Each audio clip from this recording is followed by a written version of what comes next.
don't think that will happen, but because the Israelis can't afford to let it happen. I mean, the last thing the Israelis want is for America to say, we're done with you. Das Vidanya, goodbye.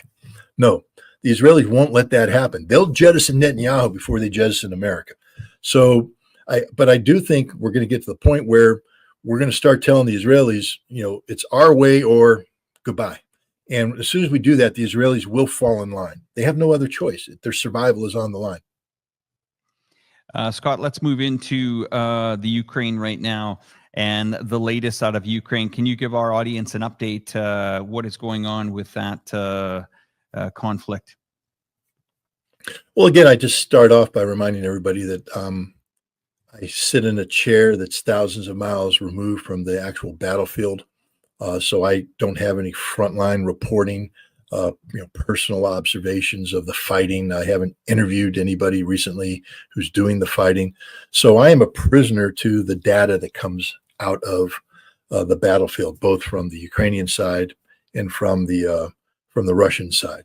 I am an experienced military analyst, and I'm intelligence analyst, so I'm pretty good at taking fragmentary reports and breathing life into them to try and make them as accurate as possible. And doing that, applying that skill set to the available information, it's clear that the Ukrainian army has been strategically defeated as we speak. They have depleted their ability to replenish themselves in terms of manpower. They're sending old men and women. Some of these women are pregnant to the battlefield. That's a sign of desperation. There is no ability to reinforce them with heavy armor, with artillery.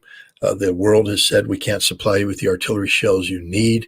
Indeed, in the Advika battle that's going on, one of the main battles for this fortified town and this fortified entity that's been, occupied by Ukraine since 2014. The Russians are making dramatic gains in the urban area because Ukraine has literally run out of ammunition. They aren't able to offer any meaningful resistance. And so the Russians are rolling. And this is, one of the key parts of the battlefield. It's being replicated up and down. They don't have manpower. They don't have equipment. They don't have ammunition. They don't have hope. The Ukrainian leadership itself is saying that they can't sustain the line of contact the way it's currently configured. And the commander of the ground forces has said that they're probably going to have to make some very difficult decisions in terms of withdrawing in order to preserve whatever lives are left. So, that's taking place. The Russians, on the other hand, are just moving forward, not overly aggressive. They are pushing where the opportunity provides. Russia's not in the business of just needlessly sacrificing troops. I mean, that's the big the headline. Russia lost 13,000 men in Advika because of human wave tactics. Absolutely not. Russia lost men in Advika. It's a bloody battle, but not human wave tactics. The Russian go in. The Ukrainians, at times, when they have ammunition, offer stiff resistance. Sometimes that resistance repels a Russian attack. And man, it gets ugly when your attack is repelled. It means you're dying. It means that, not just are you being suppressed, but it means that the forces that you've put forward to try and occupy a position have been repelled. And that, that process being repelled means that the enemy is brought in superior firepower at that point in time on the battlefield, and you're getting killed. So suddenly the battlefield is littered with Russian dead, blown up Russian tanks, blown up Russian. That's happening, guys. It's, a Russian victory doesn't mean that everything's great. I remind people about World War II. I think everybody knows that we went across the beach at Normandy on June 6th. We, the United States, Canada, Great Britain, France, went across the beach. Bad battle. Normandy was a big battle. Then we fought in the hedgerows. That was tough fighting. Then we moved through and we had the Battle of the Bulge. That was tough, man. The Germans counterattacked. They wiped out regiments, weakened divisions, took thousands of prisoners, killed tens of thousands of Americans and British. We counterattacked, and then we moved in and we fought the bloody Battle of Aachen. We were breaking the Siegfried Line. The Battle of Hürtgen Forest was very bad. We got up to the Rhine, Remagen. We went over, and by 1 April, we had won. I don't think there's a person in the world that wasn't saying, America might lose this one. We had won. The Soviets had won. They're moving in on Berlin. A lot of fighting left, but nobody was saying, I think Germany's going to pull this one out of the bag, guys. I think they got a magic rabbit out there. Hitler's going to do something. No, it was over on 1 April. Over. You know what the bloodiest month for American troops was in World War II in the European theater? April 1945. From 1 April till the end of April. We lost more men in combat in that month, even though it was over. Because a dying body can still fight back viciously. And the Germans were a dying body at that time, but they fought back hard. So when I say that Russia has achieved a strategic victory against Ukraine, they have. There's no reversing this outcome. Russia has won and they will win. But any notion that that somehow means that Russians aren't going to die or that there's not a potential for Russians to die in large numbers is absurd, The Ukrainians have been fighting ferociously, heroically in many cases, and they still have that capacity. Many Ukrainians believe in their cause. Even though they've been betrayed by their government, betrayed by their leadership, they believe in the cause of defending Ukraine. And so they will fight to the death. Tragically, they're going to be given that opportunity in increasing, increasing occasions going forward. But, this war is over. The fighting's not. The death and destruction's not. But Russia has won this war. It's irreversible. Basic military math. When you are consuming manpower and resources at a great rate that far exceeds your ability to replenish those resources, you're going to lose. It's what the Confederacy faced against the Union. General Lee took the Army of Northern Virginia up against the Army of the Potomac and fought them in battles where, Grant lost more men than the Confederates did. But if the Confederates lost 10,000, but could only replace them with 2,000, Grant lost 30,000, but could replace them with 50,000. Do you see what's happening here? The correlation of forces shifts. In every battle, even if the Confederates won, they lost because they lost men they couldn't replace. Meanwhile, the Union was bringing in more resources, boom, boom, boom, until it was over. The Confederacy got swamped. What we're looking at today is basically 1865 in the American Civil War. Oh, no, the Army of Northern Virginia is in the field. Oh, no, they can fight. When they fight well, and they can inflict casualties. But it's over because the correlation of forces is such that they're going to get swamped. And this is what we're seeing right now on the line of contact between Russia and Ukraine. The Russians are starting to swamp the Ukrainians. Slowly but surely, they're penetrating as Ukrainians are compelled to defend indefensible lines. All these big bulges you see in there, there's an inordinate amount of Ukrainian manpower committed to defending this bulge, which is going to fall. That's why the Ukrainian leadership is saying we basically have to get all those troops out of there and spread them along the line of contact because we don't have any other troops. If we keep them there, they're all going to die. We're not going to win this battle.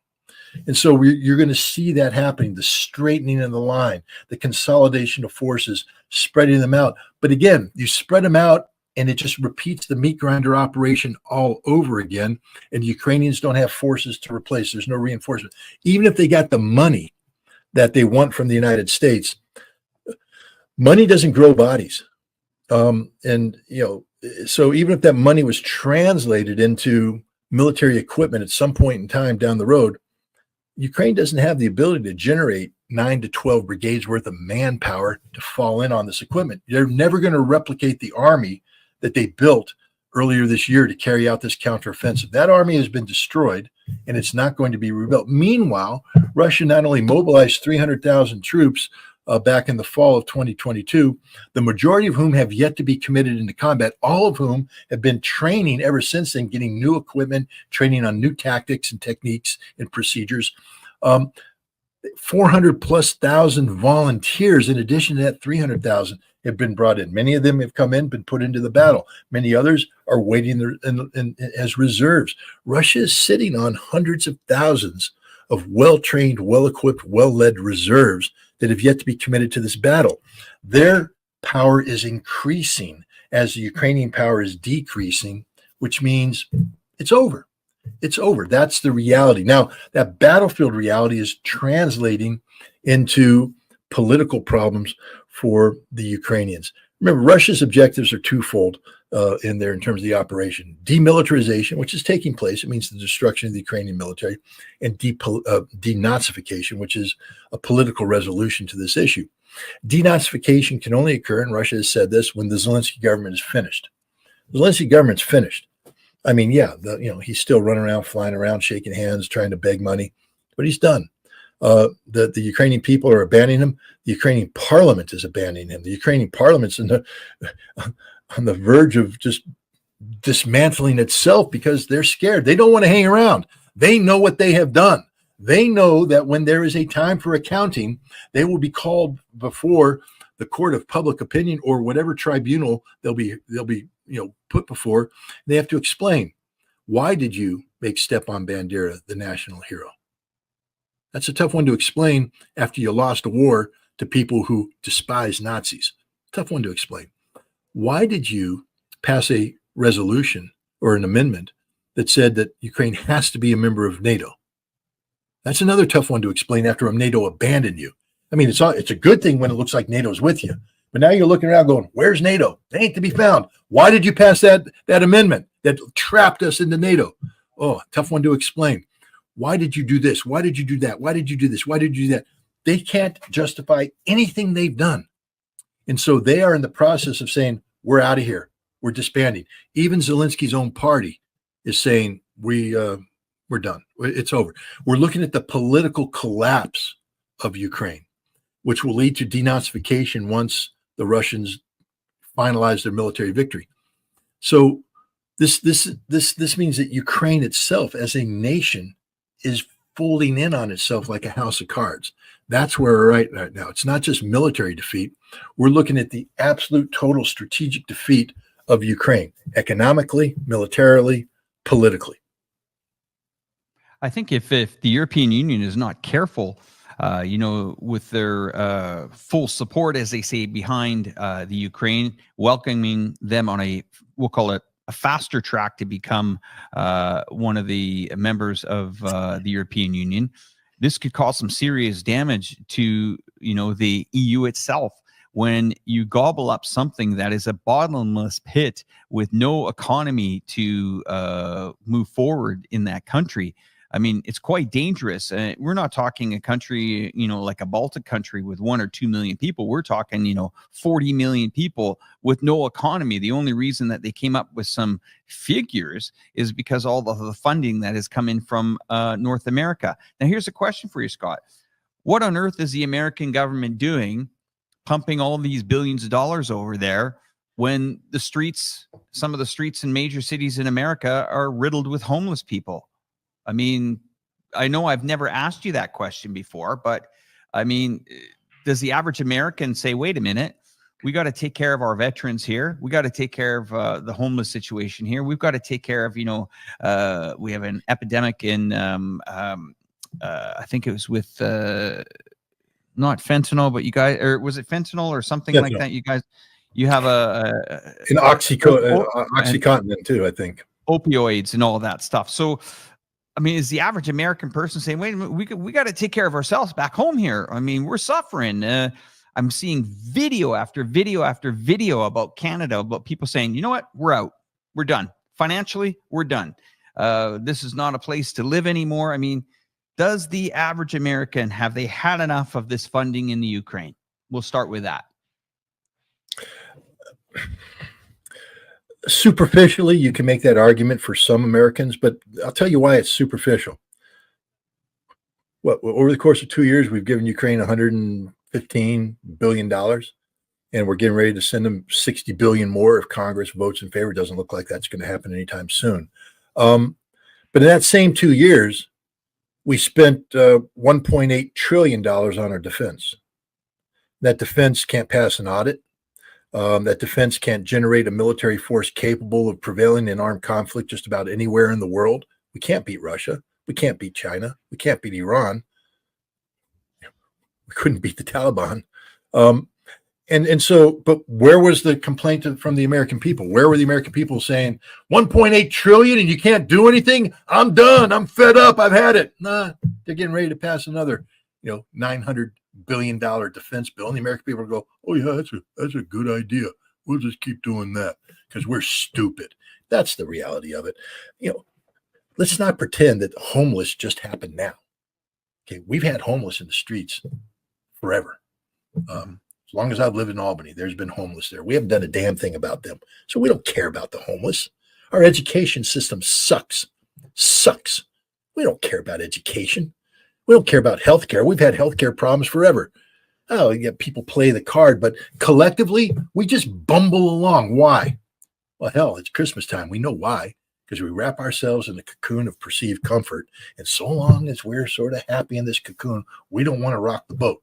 So the average American who isn't homeless, who has some sort of health care, or at least isn't dying of a disease, is got a job, can go out and, borrow money so they can get that Ford F-150 or that Ram or whatever hell big old truck they want to look like they're real men. If we can turn on TV and watch the NFL or watch baseball, we don't care about anything else. We suck as a society. We are horrible as a society. Ukraine isn't going to suddenly wake us up and go, oh my God, you want to spend $60 billion on a film. That's an argument made by politicians within, the Congress for political purposes.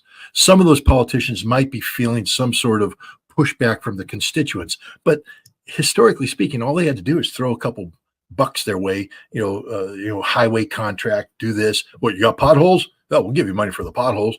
And then, now I can drive my Ford F-150 on a car that on a road doesn't have potholes. I'm happy again. Americans are selfish. We are very selfish people. We have these values, and it's true. I mean, most Americans will give you the shirt off their back if they run into you on the street and they deem you worthy of it. But how many Americans walk by every day, see a homeless person, and don't do a damn thing about it? You just, let's get by here.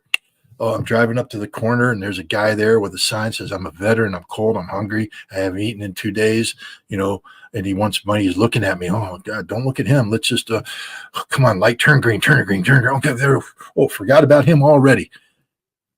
We all do it because we suck. We like to put little yellow stickers on our car. I support the troops. Bullshit. I'm not going to say that word. No, you don't. Because if you support the troops, you'll be at the VA hospital right now changing the colostomy bag of a 32-year-old kid who got his guts blown out 8 years ago in Iraq or in Afghanistan. You'd be holding his hand at night as he cries himself to sleep because nobody else cares about him. He's been abandoned by his family. The girlfriend that he thought he was going to go home and marry, she doesn't want to marry a cripple. She doesn't want to marry a guy that poops in a bag. So she left him a long time ago. Everybody looks at him as a loser, and he is a loser. That's how he views himself, and he can't contribute to society. And so he's just sitting there. If you cared about the troops, you'd be there right now with this guy. Right now. I used to transport him in the ambulance when I was driving the ambulance for my local fire department. We'd pick him up frozen on the street, and we'd take him to the VA. And the VA would receive them, warm them up, sober them up, and then out they go again. And I'd pick them up next week, same place, until one day you don't pick them up because they're dead. That's how we treat our veterans. That's how we treat them. Hey, did you kill anybody in Afghanistan? Can I buy you a beer? Can I punch you in the face? Okay, the point is, we don't care about anything. We are superficial as hell. Now, maybe we're starting to wake up because I think people are starting to look at the paralysis of our political system, where whatever, if you're a Republican, you thought the Democrats were the bad guys. If you're a Democrat, you thought the Republicans were bad guys. And I think we're waking up to the reality that everybody's a bad guy in America, or gal. Nikki Haley is no different than Kamala Harris. I mean, one's a Republican fanatic. I'm going to refocus my camera. I think there we go. It went out of focus there for a minute, but because I was moving around too much, I was fooling the technology. But the point is, America's not a very good country anymore. We have great potential. I'm an American. I love my country, but I love my country for its potential. I'm disgusted with my country for how we've allowed ourselves to become what we are today, a people that stand for nothing. We literally stand for nothing. We stood for the Afghan people for 20 years. No, we didn't. We stood for American defense industry. We stood for something, but we abandoned the Afghans. Do you remember before we ran away, how important it was that we're there for the Afghan women? We got to be there for the Afghan women. It's important that we empower the Afghan women. We cannot betray the Afghan who? They have women in Afghanistan? I forgot. Do they really have women in Afghanistan? So we don't care about them. Ukraine, we're going to be with you till the end. Really? It's the end. Where are we? We're running away because we don't care about them. If you cared about Ukraine, why would you allow them to sacrifice 400,000 men on the field of battle in a feudal military enterprise that was never about military victory and always about creating some sort of fantasy-driven hope that the Russian people would rise up against Vladimir Putin? And who are we to tell the Russian people to rise up against Vladimir Putin? Why is that our damn business? We would sort of get angry if the Russians went, hey, America, we want you to rise up against your president. We could stay out of our business. That's getting close to like war. Well, hell, what are we doing? We're actively trying to overthrow Vladimir Putin. And most Americans go, well, that's a good thing, isn't it? Because Putin's a bad man. You don't know anything about Putin. Half of you can't even spell his name. And those of you who can don't know anything about the guy. You know nothing about how he came into power, what he faced in 1999, a decade of absolute collapse. Russia was literally falling down the cesspool of life. There's estimates that 10 to 20 million Russians died in the decade of the 1990s from suicide, alcoholism, murder, the negative, the fallout from American intervention into Russia to try and create a democracy. But we were never trying to create a democracy. We were just trying to steal Russian resources, make them our resources. Putin took over this failed state. And look at it today. It ain't perfect. No place on the planet's perfect. You ain't going to find a bunch of homeless in Russia right now. Guarantee you that. Healthcare, we got pretty good healthcare there too. Stores are full. The economy's chugging along despite sanctions. And we're telling the Russians what you have sucks, and they're looking at us going, no. You define suck. Look at yourselves. Who are we to tell the Russians what to do? And who are we to condemn a president? Yeah, he's not Jeffersonian democracy, but we haven't allowed him to be. Ever since he came into power, we've been trying to buy off his opposition. We've poured so much money into trying to disrupt legitimate domestic Russian politics by buying politicians like Navalny, that, Russians can't trust democracy, Jeffersonian democracy, because every political party that emerges in opposition to Putin is paid for by the CIA. So we would, would we really allow the Russians to do this? I mean, I know we accused them of this in 2016. It turned out that was all a lie. But if the Russians came in and said, yeah, we're gonna create a political party and we're gonna fund the guy and we're going to do this, that, and the other thing, we'd say, get the hell out of here. Stay out of our elections. Well, why can't we stay out of theirs? So we don't know Putin. We don't understand Putin. We don't know anything about Russia. And yet we condemn Russia at face value. We buy into everything that's negative about it. Meanwhile, here at home, how many Americans know the issues? We have Americans out there right now who are heavily involved in right to life. Okay, on either side. They know that issue. We have a lot of Americans who are involved in the Second Amendment on either side of the issue. But beyond that, it's my ultimate challenge to all the Americans out there, especially you Americans who criticize the immigrants. Those damn immigrants, they ain't American. Well, I'll tell you what, those immigrants, like my wife, who came over here, she came over legally, had to study for 5 years to become an American citizen. And they had to take a test on the Constitution. And the passing grade is 100%. If you don't pass, you don't become an American citizen. Well, she passed. She's an American citizen. They all passed. Now, all you Americans right now, but because we lie to ourselves, I know you're not going to do this, but go online and take the test without Googling the answers, without cheating. Just honestly take the test the way you would if you were an immigrant trying to become American. And I will tell you right now, 98% of you are going to fail it because you don't know anything about America. You don't know the Constitution. You don't know how we are governed. And if you don't know this, then what are you defending? I'm an American. I'm proud of being American. I'm going to defend America. What are you defending? You're defending fiction. You're defending fantasy. You're not defending reality. Because if you don't know the Constitution, you don't know the foundational body of law, of principles, of values that define who we are collectively, people, because that's the only thing that does it, ladies and gentlemen, the Constitution. And if you don't know it, what kind of American are you? Scott, I want to bring up a point, and it's going to support what you're saying here about Russia. Just to educate the audience a little bit here, a lot of countries, or let's call them former Soviet countries, maybe Latvia, Lithuania, Estonia, countries like that. My wife is Lithuanian. She was born into the Soviet Union until she was, I think, about 8 or 9, and then the European Union and Europe and the Soviet collapsed, and her country, she said it still was Lithuania within the Soviet Union, but of course, different governments. Now, I asked her, I said, what happened, when the collapse of the Soviet Union?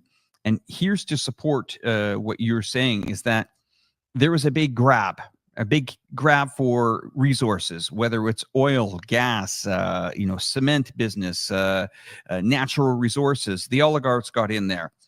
And she said, the same was happening throughout all these, smaller Soviet countries.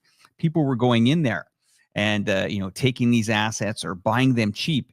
And she said, what had happened at that time, and I'm just going to get the audience to try to understand why these countries, well, we'll call it why Russia is the way it is today. The understanding is that when the Soviet Union collapsed, they went into a capitalistic style of an economy.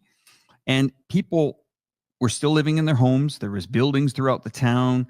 And the average person, they said, okay, now if you were a baker during the Soviet Union, you're a police officer, if you were, a street cleaner, and you had dedicated years when you were living, you were allowed a certain credit system. It was kind of like, we'll call it vouchers to make everyone understand here.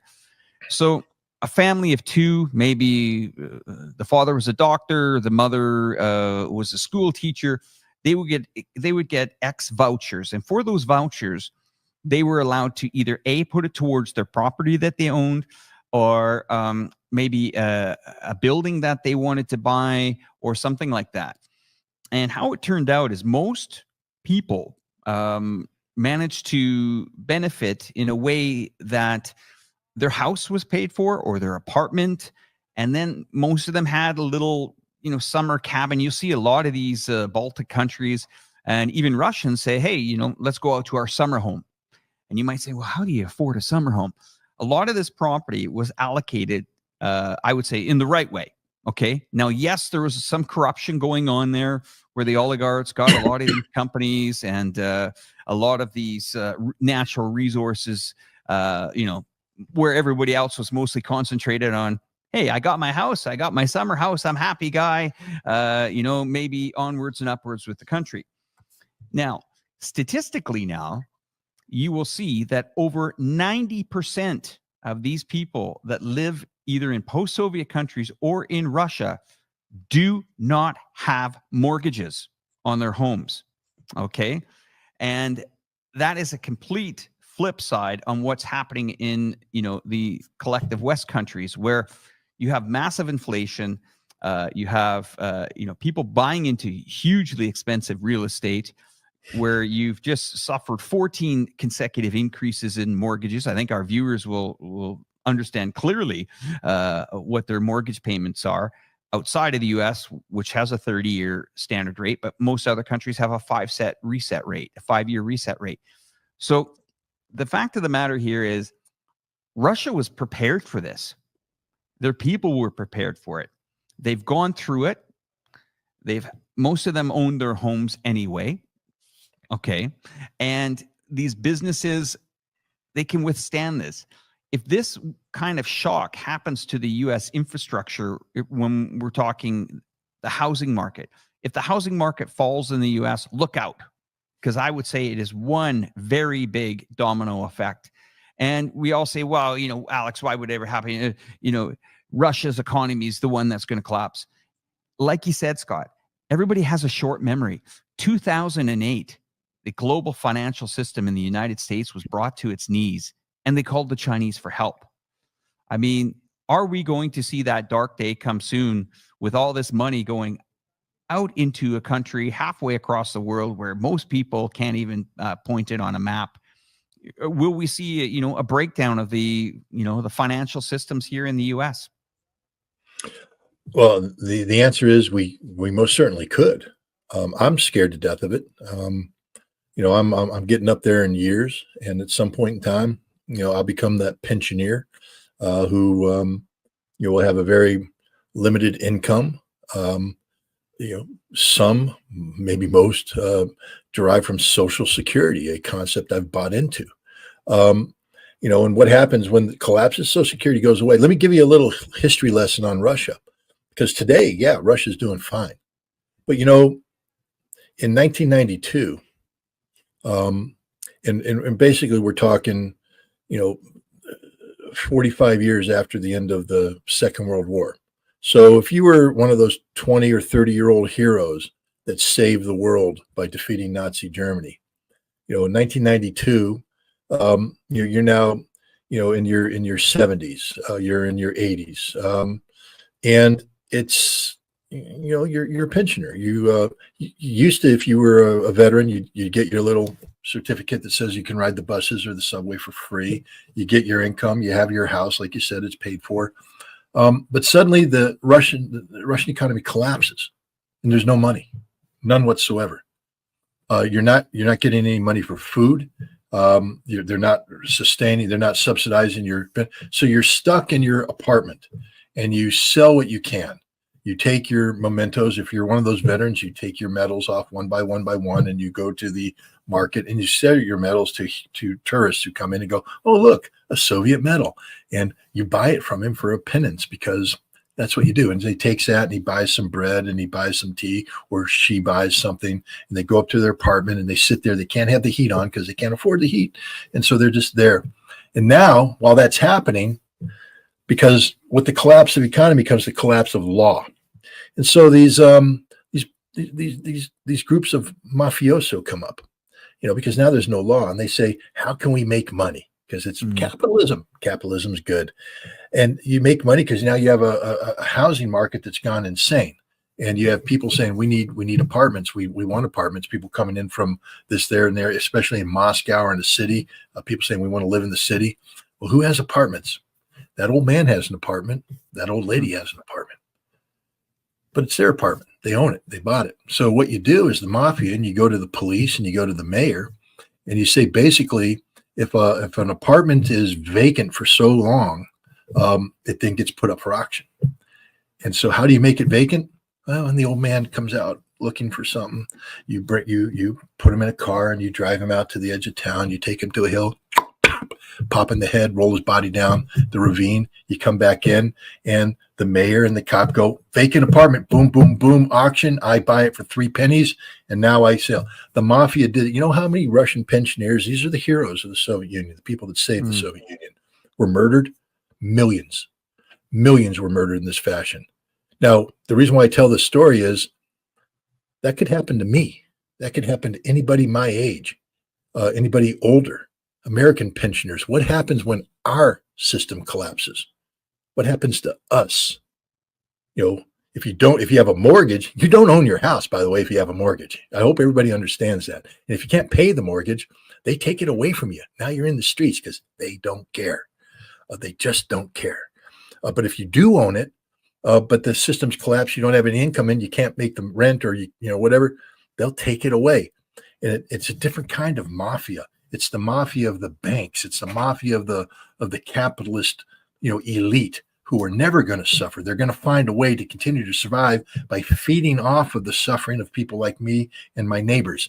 And we could be looking at a situation where millions of Americans are subjected to not just extreme poverty, but death, starvation, health, exposure.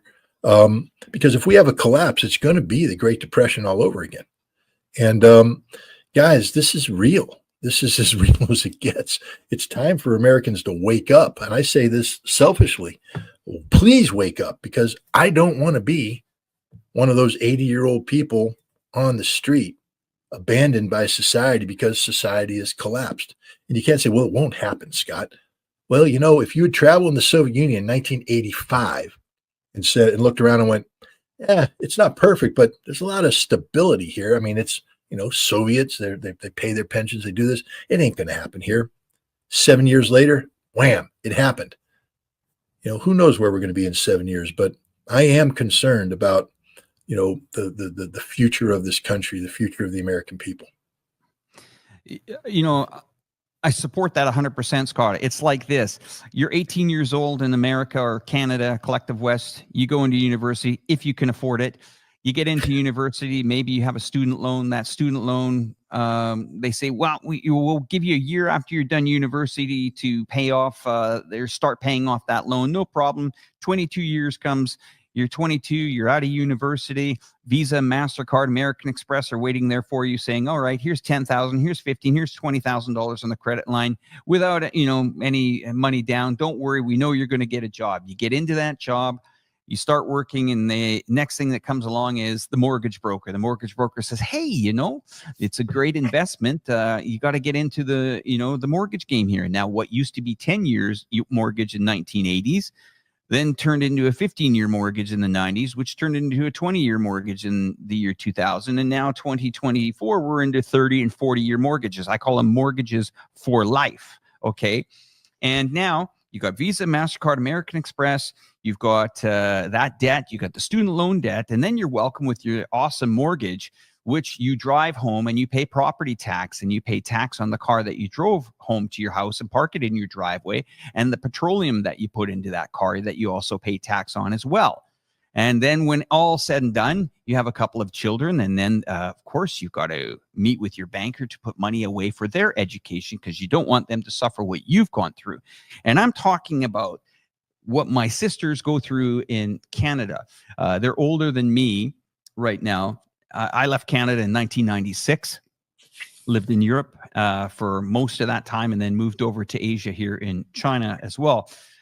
And one thing that I've discovered here, and probably the audience already knows this, but if you don't have a mortgage, if you don't have student loan, there's probably a pretty good possibility that you have a car loan. Now, why do you have a car loan? Why isn't your country investing in infrastructure like this country that I am living in right now in China? You can take a subway, a monorail, a bus, a very, very affordable taxi at all hours of the day, 24 hours a day, 365 days a year without any hassle. And it's safe, and you're not going to get knifed. You're not going to get your bag stolen while you're in society. But in these other countries, they have a transportation system that is broke down. And I went back and I calculated how many cars, we'll call it a blue collar worker. My sister works for the school division. I would estimate from her starting working at 22 and let's say retiring at 60, she'll probably go through 8 to 10 automobiles. And I calculated, and just in those 8 to 10 automobiles, and this is something no one's talking about, but America and Canada and Australia and the United Kingdom, all these countries are very good at this propaganda. Got to buy a car, got to upgrade it. Why? Well, your neighbor's got a newer car than you do. You don't want to be humiliated? Get that car. Buy it now. You got to have a new car. What year is your car? 2022? Why haven't you upgraded? The average person loses an absolute fortune on automobiles in their lifetime. Okay? And just a school teacher from Canada, I would estimate my sister loses anywhere from $180,000 to $250,000 in her lifetime just on driving a car. You are right, Scott. Unfortunately, some people are living in fantasy land where they feel that everything's okay. We just get a refinance, or I'll get a better job. We could be at a breaking point here. And you are right. What happens when all hell breaks loose this time? It ain't going to be, a crash. It could be a super crash. And where do we go when we've invaded a lot of countries over the last 30 years? Who's going to welcome us, right? Well, again, I just want to point out to build on that. We're pretty good at turning on and off the TV. And what I mean by that is I'll turn on the TV if I want to watch, I'm going to give away some here, the Miami Dolphins. It was bad watching them recently, but, overall the season's going well. But I want to be entertained. I'll watch that. Or if it's something in a news cycle that I believe in, I'll watch that. But the second it turns over to not just homeless in America or something like that, you turn it off because it's unpleasant. But we don't even consider what the hell we're doing around the world, the people we're making suffer. I mean, the Palestinians are front and center right now, but what about the millions that have died in the Congo? We don't talk about that. We don't talk about the role played by Congolese children in mining the material we need for cell phones, the rare earth minerals from the ground with their hands, and what that does to their health. We don't talk about that. We turn that off. What I'm trying to say is, all around the world, there are billions of people that are suffering as a direct consequence of the selfishness of the American people, but we ignore them. Someday, right now we're sort of high on our horse. Protect the southern border, keep those bastards out of here. All those people that want and need and desire and are suffering and are desperate, keep them the hell out of my country. Okay, I mean, we have a right to say that, but understand there may come a day when we'll be going, you guys got room at the end? They're going to go, no.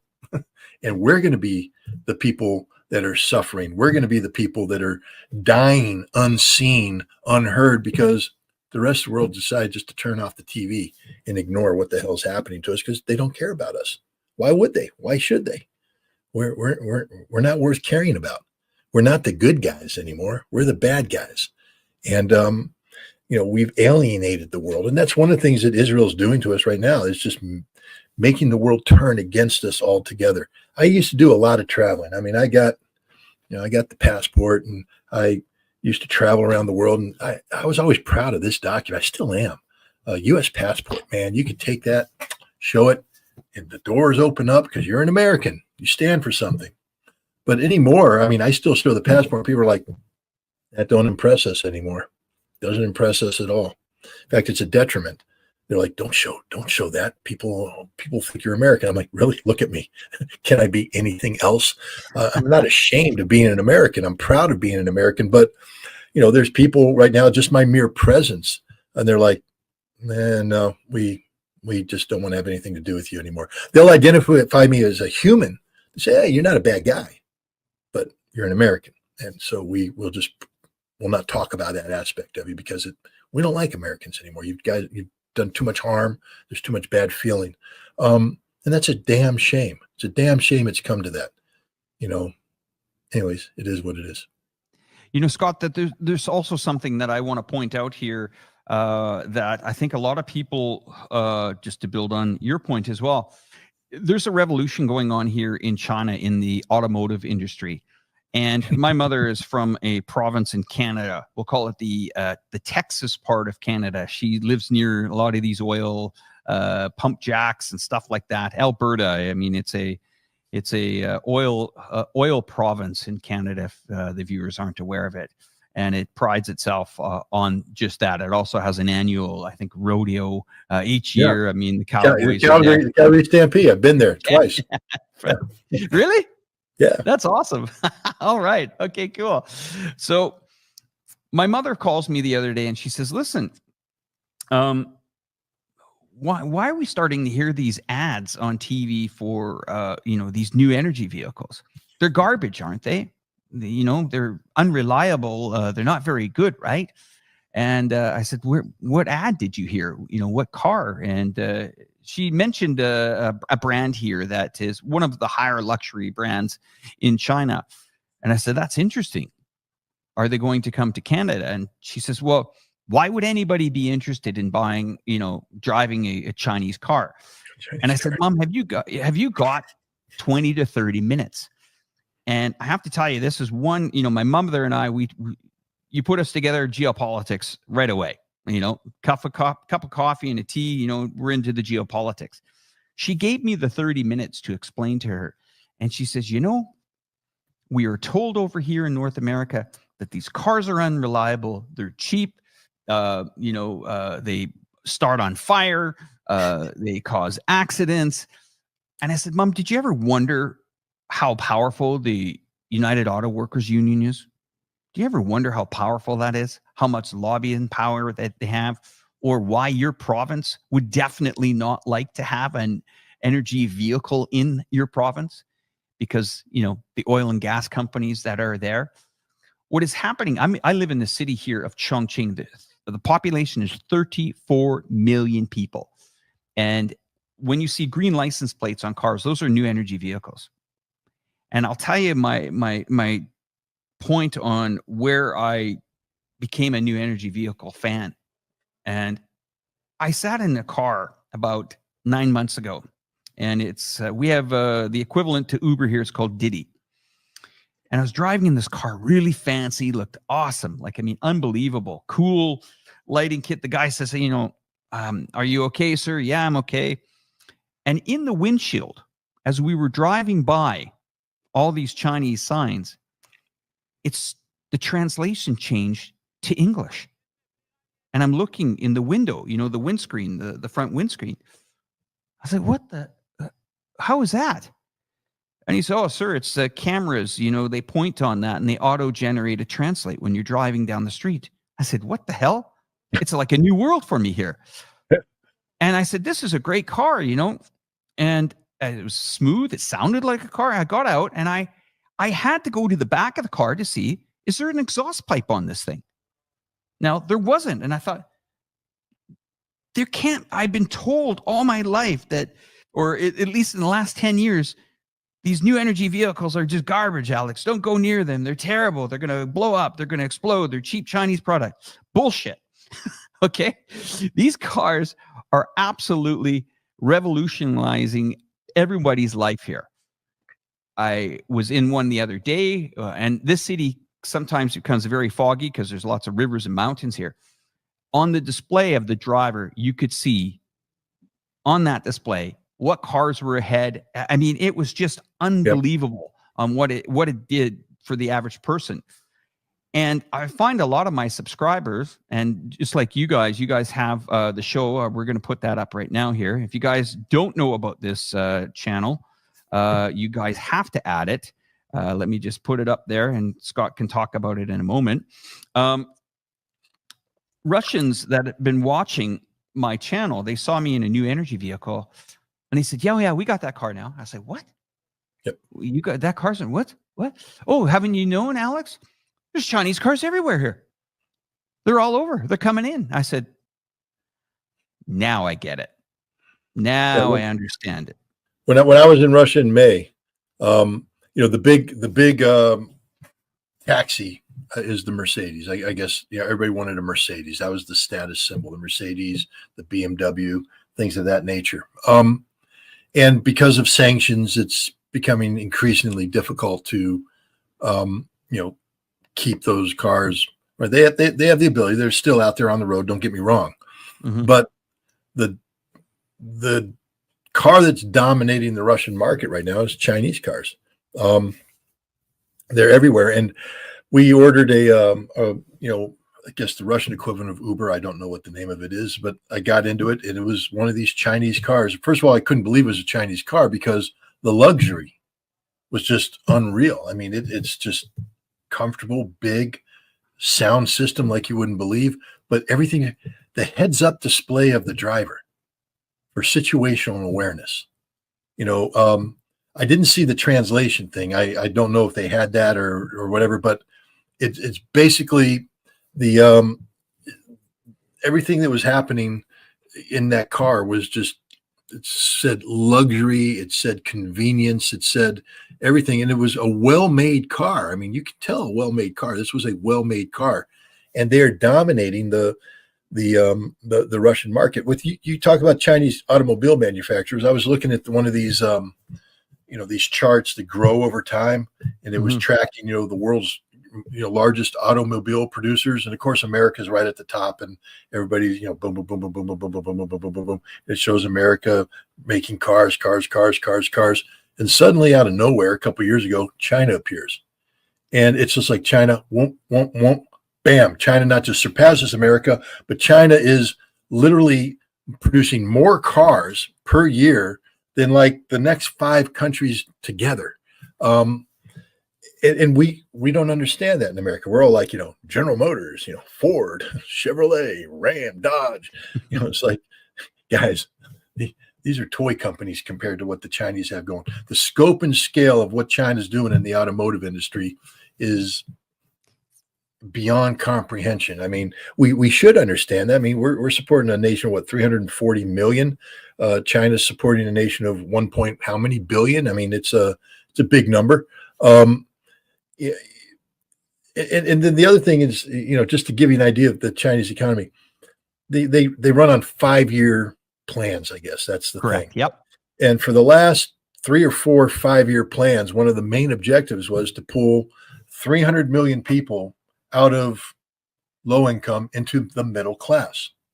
And so for the last 3 5-year plans, they've pulled 300 million people into the middle class. That's 900 million people that have moved into the middle class. 900 million people in the middle class. And what do middle class people do? Consume. Mhm. That's the whole concept of the middle class. It's the consumption class, the comfort class, the people that are, working but coming home, trying to live in a modicum of comfort with cars, etc. It ain't the American dream anymore, though. It's the Chinese dream, and they're living it. Hundreds of millions, 3 times the American population. In America, we speak of our middle class. We're talking about 80 million people in the American middle class. China every 5 years produces 300 million new middle class people. Guys, the American system ain't what it used to be. China is operating on a completely different level, completely different plane. I take the train from Albany, New York to Washington, D.C. on occasion. And when you get to New York City, you can take the Acela high-speed train. I mean, oh boy, the Acela, but it ain't a high-speed train. I mean, maybe it can go fast on a straightaway, but our rail network, especially around when you get down into South Jersey, into Philly, you got to go slow, because if you go fast, you get derailed because the rails suck. You're literally getting beat to death. I've tried to ride on that train, and it's impossible because as I'm typing, I'm just getting jerked around. Meanwhile, China is built more high-speed trains than you can shake a stick at. And when I say high-speed trains, these are real high-speed trains. And when you ride on them, it's just like, Yeah, you can have I mean, you see the hostesses come around, they give you a tea, they put it on your drinking tray, and you look up and you see, oh shit, oh yeah, when did we crack 340 kilometers an hour? Oh well, it takes us a couple of minutes to get up to that speed, sir, but enjoy your ride. Meanwhile, your tea isn't spilled. Exactly. And to add to this point here, a lot of people still have this vision. Like, I'm reading some comments. Everybody says, oh, but these toy cars are massively expensive in US. That ain't the Chinese that are ramping up the prices. That's Right. the tariffs, the sanctions, whatever. To understand how this Chinese market works here is all the companies like Huawei, who has some of the largest patent portfolio worldwide, whether you like Huawei or not, they are a mega company here in China.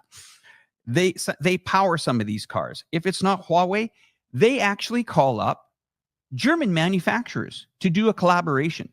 So as much as you might be anti-China on some of these cars, there's a lot of German, logistical equipment put inside them.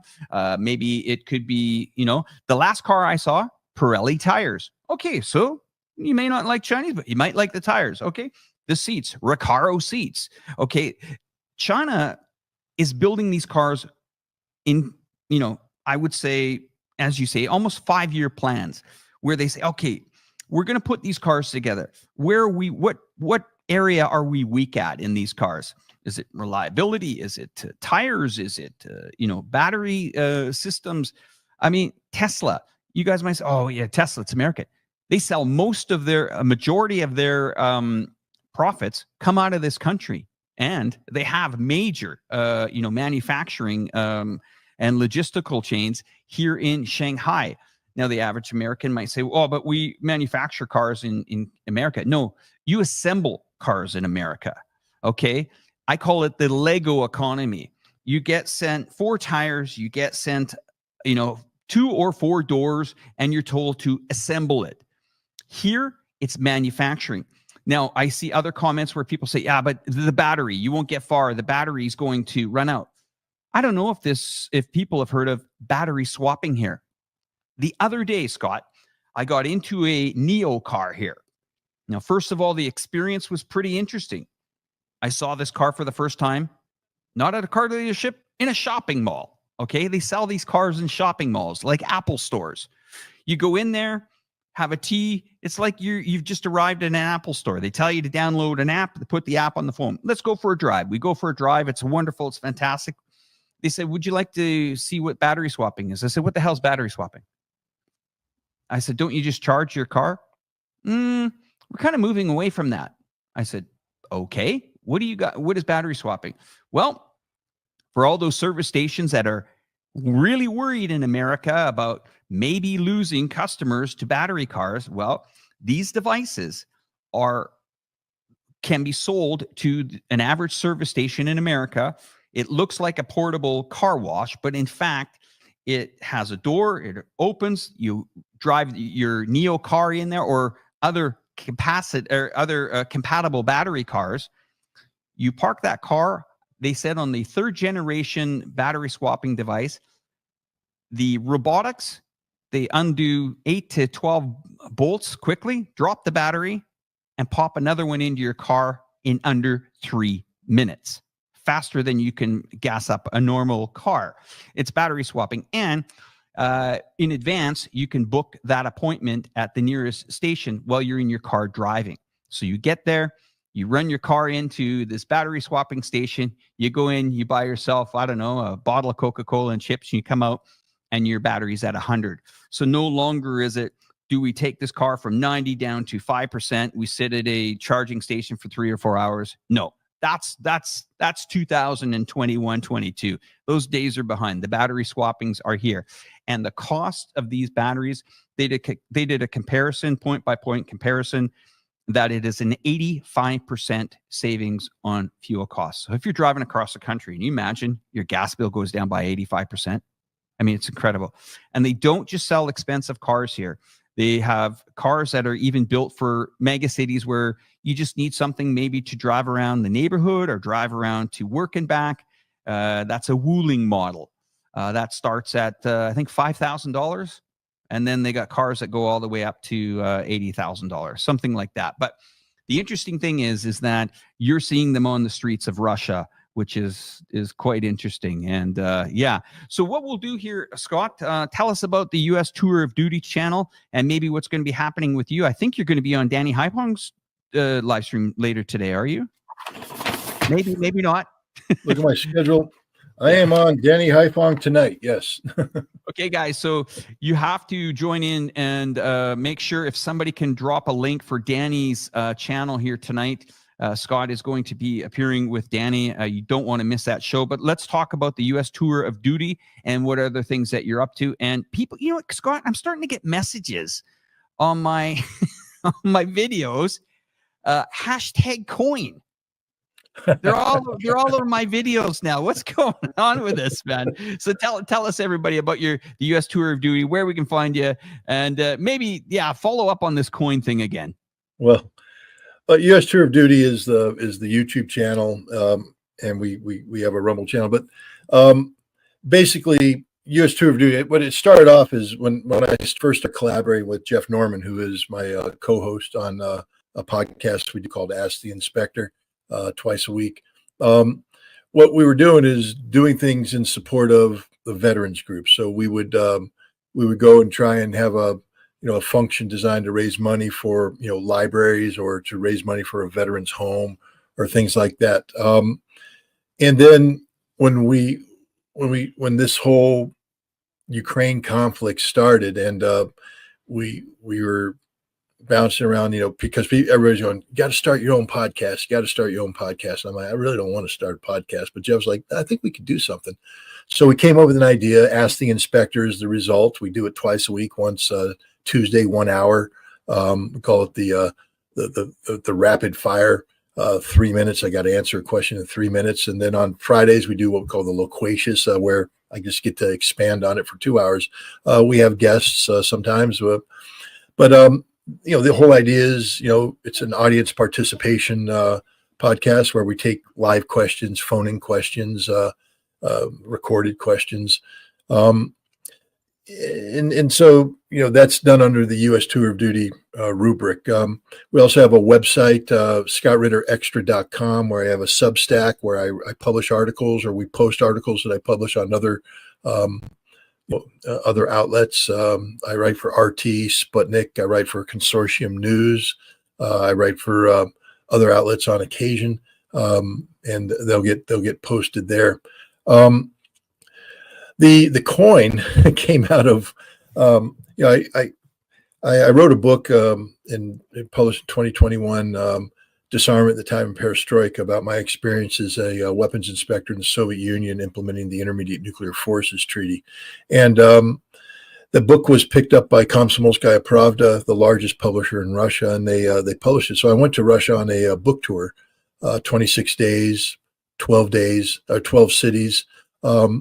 It was a fascinating tour. This is where I saw the Chinese cars. I learned so much about Russia, modern day Russia, and such. But, I was like, okay, I'm going over there and I'm going to be meeting people. And, what do I do as a representational gift? I mean, if I meet somebody, how do I say, hi, how you doing? And my wife's like, you got to get I Love New York keychains. And I'm like, that is the worst representational gift I could ever imagine. She said, no, it's a great gift. The Russians are going to love it. And I said, no, I'm going to go old school military and do what we call a challenge coin. And the challenge coin is basically a coin that's been designed to, usually in the military, it's to represent your unit. So you have your unit crest and some other identifying marks on both sides, and it's handed out as a token of appreciation, as to commemorate something, to reward something. But it's that means. Now there's a backstory to challenge coin, because being in the military, everything's related to drinking. So once I give you a challenge coin, you better have it on you, because if I see you again and I put my challenge coin on the table and you don't have yours, you're buying me drinks. But if you come up to me and put your challenge coin down and I don't have it, I'm buying you drinks. But the drinking aspect is just sort of a little aside. The whole idea was to have something representational. So I printed up 200 of them. And my wife's like, that's too many. The Russians aren't going to like this. And I brought it over there and I handed it out, and everybody I gave it to loved it. But, nobody knew about it until I did an interview live on Russian TV on one of their big, their main channel, Channel 1, one of their big interviewers, and Katerina. And at the end, one of her things is she asks you, the word that, that defines, what you're trying to do, what you're trying to accomplish. And I knew she was going to ask me that. And I also knew that I had a coin in my pocket. So when we were done, I was going to give her the coin, once the interview ended. But as I'm sitting there going, the word is friendship. And the coin had on one side, shaking hands, one handshake at a time. That was my approach to improving U.S.-Russia relations. And so I gave her the coin on national TV. And I said, my word is friendship. And this is a token of friendship. And I'm offering it to you, one handshake at a time, da-da-da. Well, my God, the thing went viral at that point. Every Russian wanted a coin. I only had 200 of them. And now I have to hold on to them and parse them out because it's got to last till the end of the trip.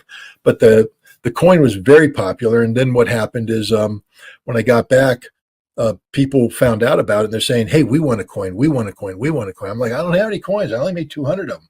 And so Jeff and I talked about it, and we're like, I'm trying to do this documentary film that has a book company called Waging Peace. And it's about the trip I made and, the search for the Russian soul, to put in perspective, disarmament, etc. But documentary films just don't make themselves. They cost money. And so we're, trying to figure out how do we raise money for this. I said, well, why don't we sell the coin and use the proceeds for the film? We're like, yeah, that's a good idea. So we started it, and I printed up 300 more. They're gone. So I printed up 400 more. They're going. So it's very good. It's helping us generate money that's helping us move this movie forward, because, like I said, nothing happens for free in this world.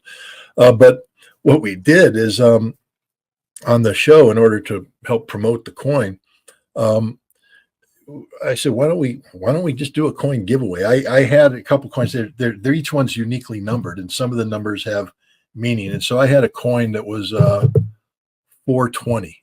Now, I'm not a participant in this, but apparently people are. And 420 is a code, I guess, for smoking dope. And so I had this 420 coin, and Jeff has this wonderful collaborator, Tori Mansfield, who used to help us produce the show.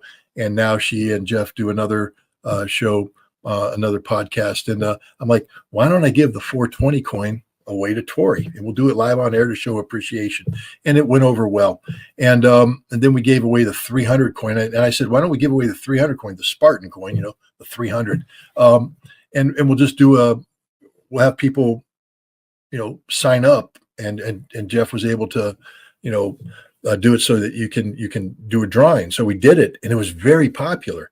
And I'm just like, why don't we keep doing this? Why don't every episode we just give away a coin? It helps promote the idea of a coin, but it's also sort of a fun thing. So every show, hashtag coin, you put it in there, it goes into a database, and at the end of the show, Jeff spins the wheel, and somebody comes up, and we mail out a coin. The coin comes with a certificate that has these QR codes that you use on your cell phone, and you can you can look up the story of the coin. I wrote an article about the story of the coin. You can look up what I call the handshake, which is the moment when I give the coin to Katerina and that whole thing. And then at the top, we have a QR code that right now just takes you to the logo of the movie. But as the movie gets developed and we put things out there, coin number 8,800. Man, if that happens, you got it. I mean, if we sell 8,800 of them, we're doing okay. But so you can track the movie. So it's not just getting a coin, but we also give you something that that brings the coin to life, so to speak. So that's what we're doing. Some people, I know some people, say, oh, you're a grifter, you're trying to do this. Hey, we're raising money for a movie. If that's grift, then I'm guilty. But it's not like we're doing this so that I can go on a Hawaiian vacation. Although, to be honest, that wouldn't be a bad idea either. But no, we're doing it for a good cause. And anybody who gets the coin not only gets a unique piece of history, but it's a decent coin. I don't know if I have one around me. We sold them all, but it's a decent coin. It's well made, well manufactured, but it's also a good story, and it's a good cause. Well, I think everybody needs to definitely tune into your show. What days are your shows again with the U.S. Tour of Duty and Ask the Inspector, all that kind of stuff? Maybe just to clarify that. Well, U.S. Tour of Duty is the YouTube channel. Yep. But the show is called Ask the Inspector. We do a show on Tuesday at 3 p.m. Eastern Standard Time, and there it is, Valley. You got number 450. On Tuesdays from 3 to 4, we do a 1-hour show, and again, this is the 3-minute rapid round where you ask a question, I have 3 minutes to answer it, and if I don't, Jeff whips me. But we also take advantage of the 1-hour format and the time difference. And we've been bringing on some Russian guests. We had a very interesting Alexei Antonov, a Russian economist, on yesterday. And he provided some fantastic insights into the health of the Russian economy, what's going on economically, because everybody in America knows about sanctions. I wanted a Russian economist to say, well, this is the reality of what's happening with sanctions. He was a very good guest. We have a military expert next week that will on Tuesday. Friday nights at 8 p.m. Eastern Standard Time, we do the 2-hour version, a more loquacious version. Again, we answer all the questions that people provide or submit to our best of our capabilities. On the 20th, we're going to do something unique. We're going to have a Christmas episode. And so the first hour will be a standard Ask the Inspector.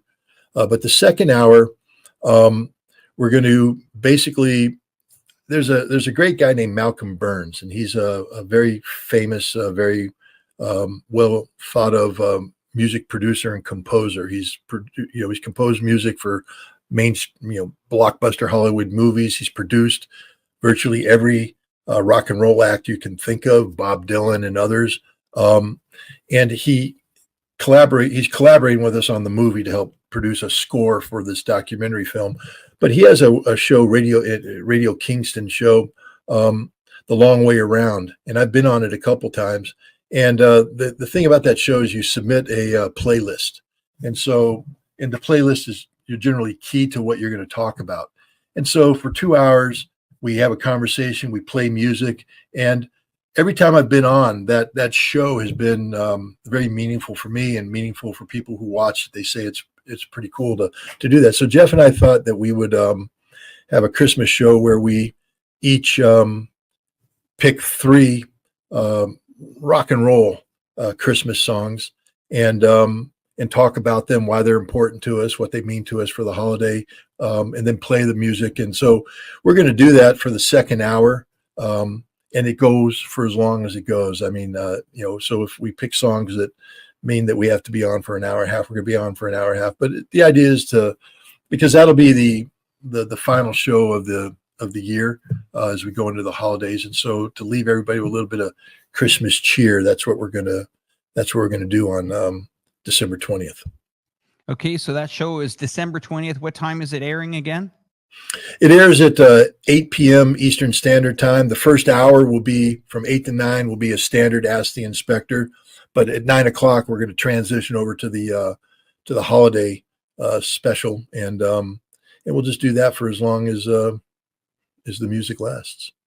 Well, great. I will also, so everyone doesn't forget, on that day, I will, on my community tab to my channel here, I will actually post a link for that show. I want everybody to go join that show to support Jeff and Scott. They put fantastic content on the internet, as well as great to see you on the China social media here, Scott. Your channels are growing here, and maybe we'll get into that a little bit more in the next time that we chat. But I wish you and your family and everyone great holidays coming up, and look forward to seeing you on Mr. Haipong's, Danny Haipong's channel here later today. Everybody, say goodbye to Scott and me here. You guys have yourself a fantastic day, and Scott, we'll see you soon. Okay. Well, in short, the answer is yes. It's not just the assassination of the Iranian commander in Syria. Israel has assassinated a Hamas commander in Beirut, which is an attack in Beirut, which is a red line for Hezbollah. The idea being to deliberately provoke Hezbollah into responding, which would promote a larger conflict between Israel and Hezbollah, and by extension drag Iran into it. And today there was a twin suicide bombing in Kerman, Iran, on the occasion of the anniversary, I think the 4th anniversary of the assassination by the United States of Qasem Soleimani, the legendary Iranian Quds Force leader. The death toll is mounting. Last I saw, it was well over 100 people.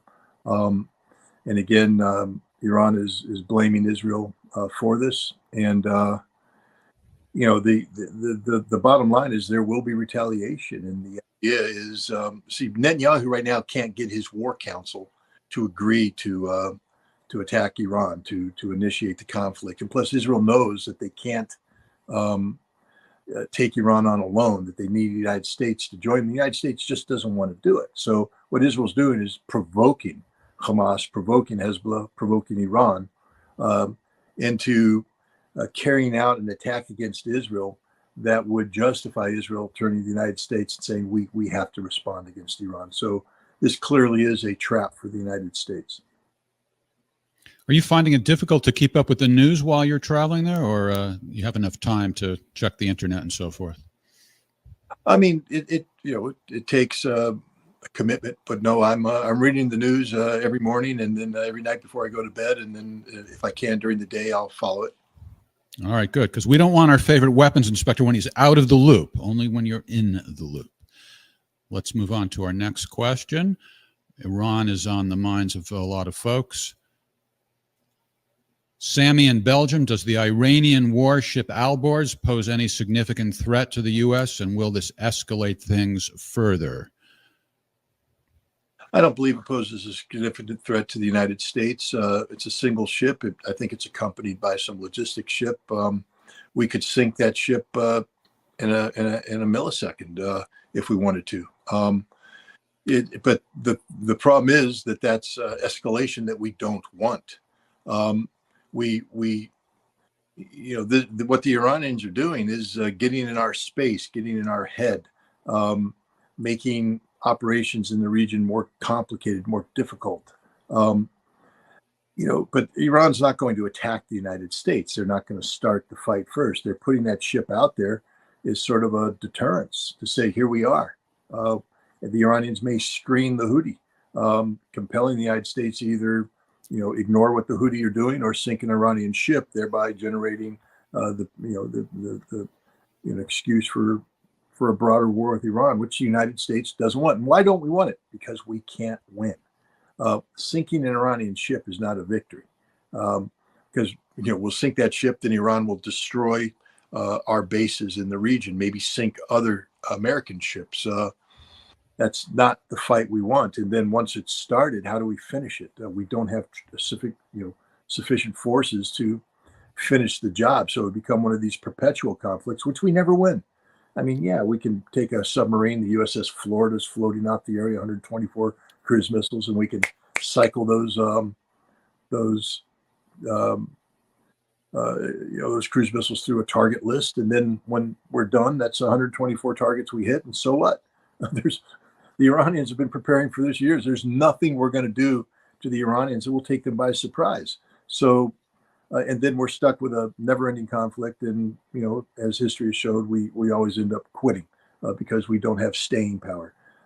And that's the last thing we want or need at this point in time. So the Iranian ship isn't a threat in terms of it, able to directly threaten Americans, but it's definitely a hindrance. All right, we have a voicemail message from a woman who has a theory about the Netanyahu, and she wants to get your take on this theory. Hi, Scott. I have a theory, and I'd like to know your opinion. Netanyahu is on thin ice, of course, but now he's really sunken through the ice now that judicial reform has not passed.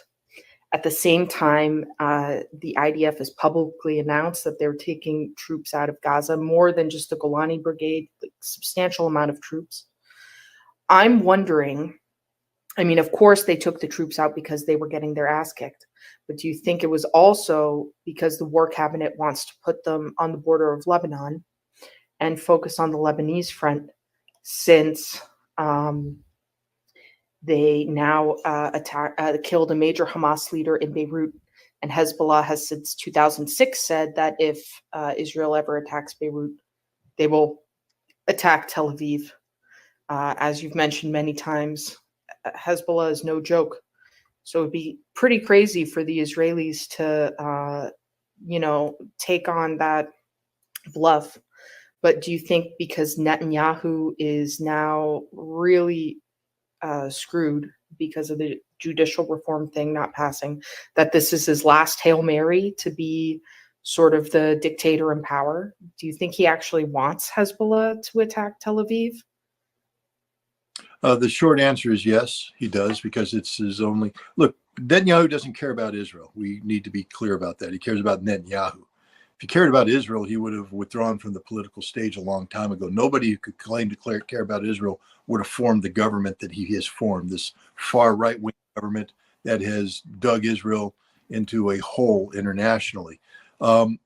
His judicial reforms, the reforms of basic law, were designed to allow his political wing to take control of the judiciary, to block any effort by the judiciary to follow through on his indictments on corruption charges that if he went to trial and was found guilty would put him in jail for life. He's a very corrupt man, or innocent until proven guilty. So he's been alleged to have been a very corrupt man, a very naughty boy. And, right now, if he's going to be thrown out. He's one of the most unpopular prime ministers out there. The only thing that keeps him in is this war. And if he starts withdrawing troops from Gaza, that's implying that the war is moving in a different phase one that doesn't necessitate the kind of emergency powers and emergency governance that Netanyahu has assumed since October 7th. So he needs a new war, an expanded war, and that war will be with Hezbollah and then hopefully with Iran if the United States can be brought in. So this is what he's hoping. He's hoping that he can redeem himself through fire, redeem himself through conflict, through war. And he's looking for a broader conflict. I'm hoping that his war cabinet will tell him no, because the reality is, if you think that the Hamas whipped up on the IDF in Gaza, you ain't seen nothing yet. If Hezbollah ever unleashes the full weight of its military capability, they will kick at Israel's ass from sundown to sunset. All right. The next question is from Charles Whitaker in Singapore. What do you make of the reports by the Hindustan Times that Hamas is using Chinese weapons and that an Iranian drone attacked an Indian ship? Well, I mean, a report is a report. I don't have any independent way to confirm what the Hindustan Times has reported.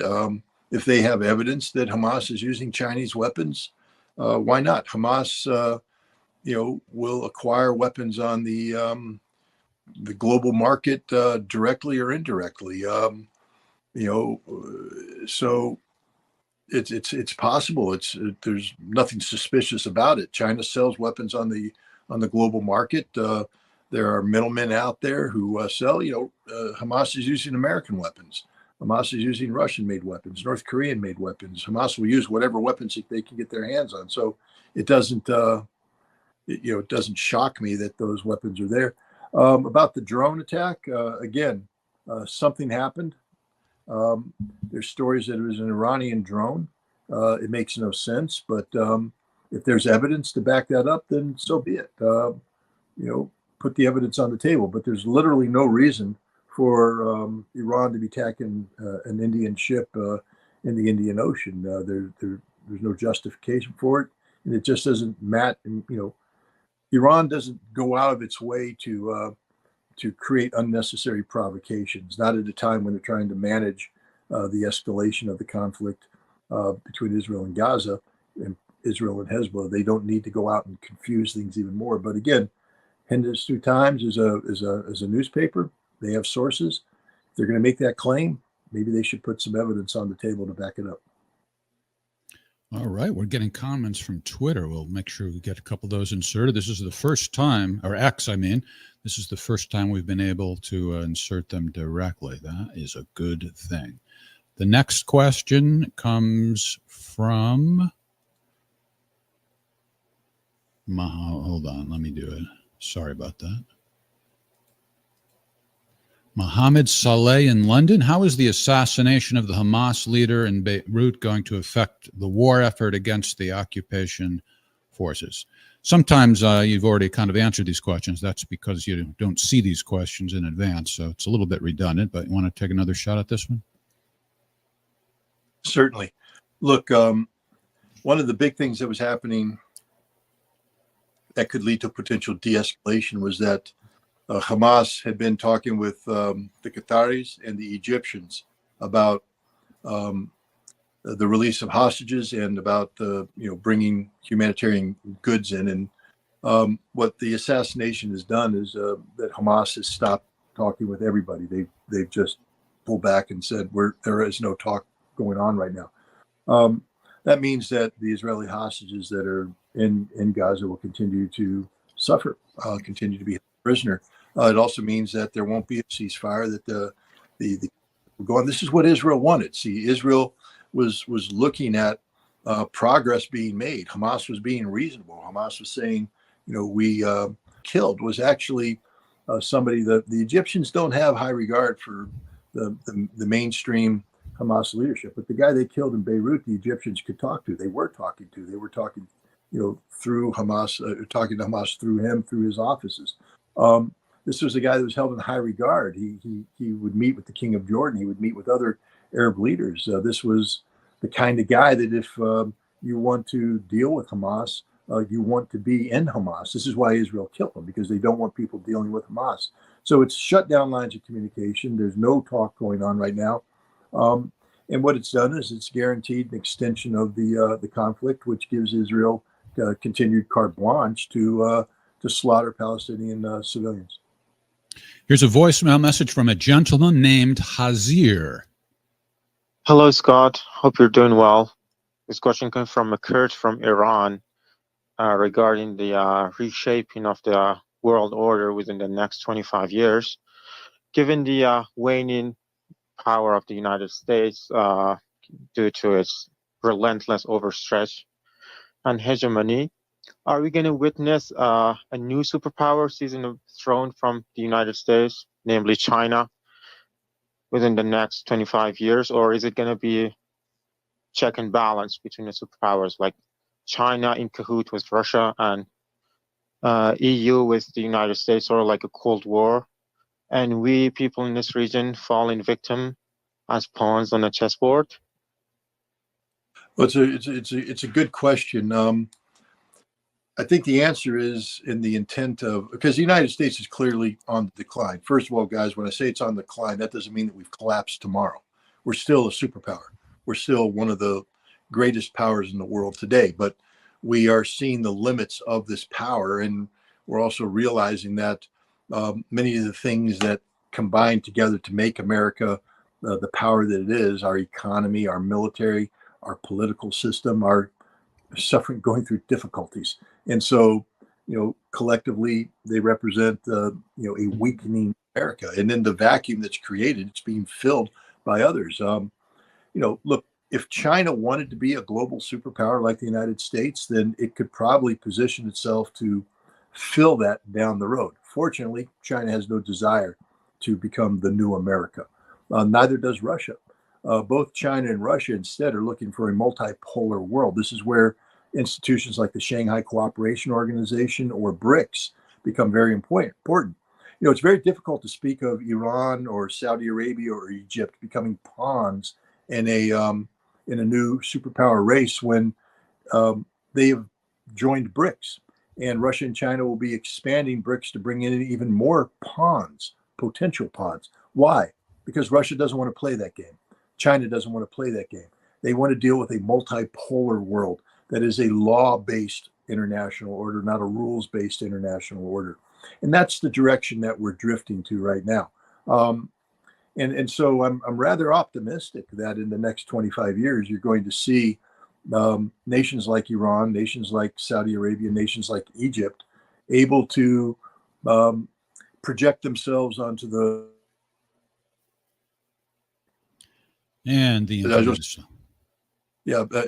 stage in a manner that reflects their sovereignty, meaning that they will do what they want to do, as opposed to being pawns of a larger game being played by global superpowers. All right, let's take a question coming in live on Twitter, or on X. I got to get in the habit of saying X. Sophoros on X. Did the U.S. know about the domestic Iran attack? Because a day or two, they pulled back the aircraft carrier in the Mediterranean, maybe to prevent any missile attack. Yeah, look, but the aircraft carrier that was pulled back was the USS Gerald Ford that was in the Mediterranean. I believe the Dwight D. Eisenhower is still operating in the Red Sea region, although it's been pulled back away from the Yemeni coast. And I think the third carrier, which is operating in the Pacific in the vicinity of Singapore, it might be the Carl Vinson, I don't know, hasn't been brought into the region. But the Dwight D. Eisenhower was in the Persian Gulf a couple of weeks ago, and they pulled that out because they realized how vulnerable it was to Iranian attack if there was this escalation. And so they got it the hell out of the Persian Gulf, because if things went south real quick, that's a major asset that would be lost. But it's late and I'm tired. Could you throw that question up one more time? Because my brain drifted. Sure.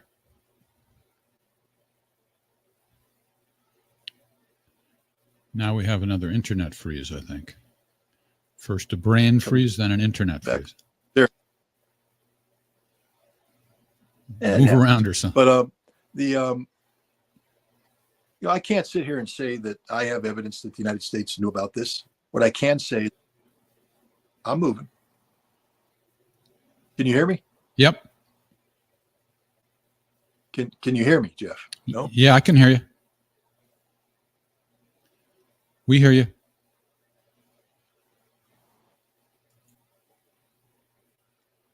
Okay, I don't know so I'll continue. Put the 3 minute timer. Give me some time on that 3-minute timer. All right. Okay. But the CIA is very knowledgeable of the players in the region, and they have connectivity with the I can hear you, the usual suspects. And I believe that the CIA had a heads up that something was going to happen, and that may have been why they pulled the naval ships back. Okay. Can you hear me? We hear you, Scott. Kal in Denmark. Since 2014, civilian areas in the Donbass have been shelled from the Ukrainian side of the front.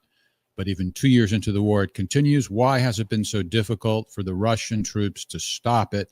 Because they know exactly. Am I going to read it, or are you going to read it? I read it.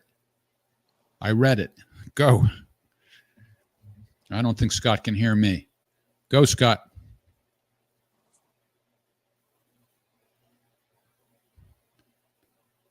I can hear you fine. Can you hear me? Yeah. Well, I read the question. I don't think you can hear me fine.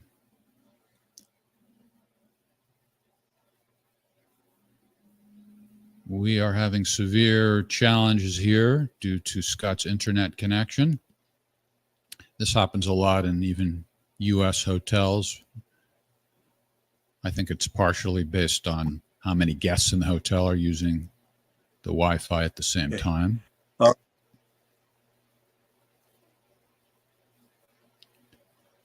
Well, let's give this a little more time. If we may have to just end this a little earlier than usual if we can't get this to work. Can you hear me now? Yes. I can hear you, but I don't see you. Let's see if he logs back in.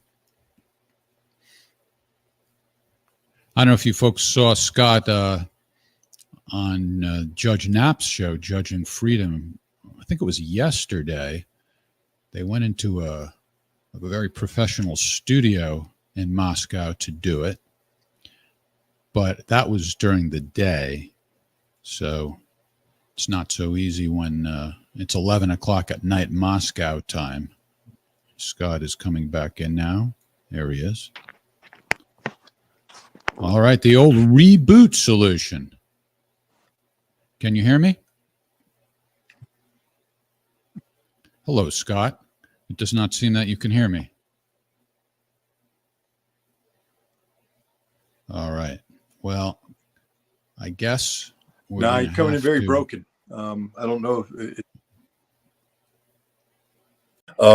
but the Iranians have been, they create something called the axis of resistance, and it stretches from Lebanon, where Hezbollah is, through Syria, into Iraq with the pro-Iranian militias, Iran, and then down into Yemen with the Houthi. And Iran, provides, and I guess Hamas is thrown into that now too. And Iran provides financial resources and in some cases direct military assistance. With Yemen, there's no doubt that Iran has been providing Yemen with the resources necessary to take on Saudi Arabia in a war by proxy, ballistic missiles, drone capabilities, etc. But the Houthi do what the Houthi want to do. It ain't like the Houthi say, oh, big brother Iran's got to tell us what to do. The Houthi woke up and said, screw it, baby, we're going to war. We're fighting in defense of the Palestinians. And Iran's going, no, don't. We're trying to manage this escalation here. We don't want you. But the Houthi are the wild boys of the Middle East, and they're just like, yeehaw, go. And they start firing missiles, they firing stuff. And now they've done something that really hurts, is because this, I guess it's a Al Babel or I can't pronounce it, but the little narrow thing on the, where the Red Sea comes into the Gulf of Aden, there's a narrow little passageway where all the ships have to go through, and they're in the range of everything the Yemenis have. And the Yemenis have said, as long as Israel's doing what they're doing in Gaza, no shipping will be allowed to go through if it's heading to Israel. And they're sink. I don't think they think they've sunk stuff, but they've hit stuff, put it on fire. They've captured stuff. And so now what's happening is that, ships are very expensive, and the owners don't like their ships to catch on fire or be captured. And so they're diverting all the way around Africa, coming in the other way to get to Israel. And that's very, very expensive. It's costing Israel tens of billions of dollars of denied economic activity. And so the Houthi are actually very sophisticated here. This is a very sophisticated weapon that they've dealt the Israelis. And the United States is going, damn it, now we got to respond here. But if we respond there, we got to take those forces and move in here. And remember, we've already said we don't have any money for this. All those aircraft carriers that we deployed to scare Hezbollah, it's basically eating up the Navy's operational budget, meaning money that was supposed to be set aside for training and other things is now being spent on these operations, which means there's no training taking place. There's other things that aren't happening. And now you want to expand naval operations into this area. Where's the money coming from? This is why the U.S. Navy is calling up the Australians and saying, hey, get some of your ships up here right now. We need you to take care of the security. And the Australians are going, no, we're not going to do that. This is a problem for the United States because we don't have the force structure to do everything at once. And so the Houthi have dealt a huge blow, not only to Israel, but to the United States. And the only way that we could rectify this is to go to war against them. But the Saudis have been using American-provided aircraft and American intelligence since 2014, and they haven't beat the Houthi yet. And then again, who's going to pay for this? Where's the money coming from? We're going to have another war in Yemen, a forever war. And none of these wars have gone well for us. And if we go to war against the Houthi, the whole region's going to blow up. The axis of resistance will just go haywire. These militias that are firing against American forces in Iraq and in Syria, believe it or not, are holding back. They could do a lot more. They're simply reminding the Americans that they're here and that there will be price to be paid so long as this conflict goes on, that nothing is free. And what has the United States done? We've responded very minimally. We've bombed a couple warehouses associated with the Iranian Revolutionary Guard Command, but we've bombed those warehouses before in I guess Abu Kamal across the river from Al-Qaim. We've been hitting that place, the same place over and over again. It's like the Iranians go, okay, rebuild the warehouse so America can bomb it next week, kind of thing. We're not doing real harm on the Iranians because we don't want to. If we do real harm on the Iranians, then they get involved. And now we're talking about an expansive conflict, and we only got 2,000 guys in that region. That ain't a lot of guys. And if the whole region blows up, those 2,000 guys can be swamped. They can be overrun. And now we have to divert all our air power into that area. Again, who's going to pay for it? We don't have a budget for this. And now we're doing that. And this war gets out of control, spins out of control. This is a nightmare scenario for the Biden administration. And if it blows up enough, because another area that everybody's worried about is what's going to happen with Hezbollah. Hezbollah has done a masterful job of escalation management. They have been, I mean, it's like the Israelis, are sitting there in this boxing match with Hamas, and Hamas split the eye, and Israel's bleeding here, and Hezbollah is just sitting there once in a while going, "Let me rub some salt in that wound for you." And come on, get out of here, boom, boom, pow, and they get salt in that wound. Stop it, Hezbollah is just sitting there pissing them off because they're really, really putting, and it's hurting them. Remember how sophisticated I said the Houthi were. Understand that most of what Hezbollah is doing against Israel is economic in nature. Yes, they're taking down Israeli troops. They're destroying a lot of Israeli tanks, a lot of Israeli infrastructure. But what they're really doing is terrorizing the north so much that 70,000 Israelis had to be withdrawn from the northern settlements and resettled in temporary accommodations. That ain't free. That ain't free. It's costing Israel billions of dollars. And that 70,000 who, they had jobs up there, which means they're working, they're producing, there's taxes, the economy kind of stuff. They're here now. They ain't working. They ain't producing. They're just sucking up resources. It's a huge, huge, giant, gutting of the Israeli economy. The same thing out of what Hamas is doing in the settlements in Negev. People tens of thousands had to be relocated. Man, this is a giant hole in the Israeli economy, and it's unsustainable. On top of that, 300,000 reservists. You know what a reservist is? It's a working man. It's a guy who has a job. He has a family. He is participating in the Israeli economic experience. And now he's not. Now he's in the reserves where he's getting a paycheck because they have to pay him, but he's not producing anything. That job is gapped. Whatever he was doing in the Israeli economy ain't happening right now. And billions of dollars. So what Hezbollah is doing, what the Houthi are doing, the economic impact on this is destroying the Israeli economy, destroying it. And this is unsustainable for Israel. So this alone is prompting the Israelis to say, we have to resolve this fight. You got people like Gallant. I think he's the Minister of Defense right now. What a character, with his genocidal talk. But he's talking about we're going to take it to them. Gallant knows, though, and so does the Israeli Defense Force, that if Israel were to open up a second front against Hezbollah, that Hezbollah will take Galilee, that northern Israel will fall. Because Hezbollah's got 80,000 guys. Many of them, most of them perhaps, are combat hardened. That means they've been fighting in that, the Syrian conflict. These guys know war. They're very well trained, very well equipped, very well motivated, and they have a plan. If you think the Hamas plan that was executed on October 7th was innovative, you haven't seen anything yet. Hezbollah has a plan to take northern Israel, and they will take northern Israel, and there's nothing Israel can do to stop it, which is a nightmare. So nobody wants escalation. So in a way, because we can't afford to escalate, the United States can't afford to escalate, Israel can't afford to escalate, you make it even, you give the people who are putting the pressure on you even more latitude because they know you don't want to escalate. So they're going to push the envelope even more and create more and more pressure. And that's what's happening right now. This is the untold aspect of this war, but it's this aspect that's probably going to promote, the collapse of Israel more so than just Hamas defeating Israel in Gaza. Yeah, and maybe lastly on this, do you feel like the confluence of these various aspects of Israel's brutal onslaught and what it's produced, both in its troubles with fighting Hamas on its own terrain and the fact that that there is an axis of resistance that has been managing a conflict escalator that is prepared to move up.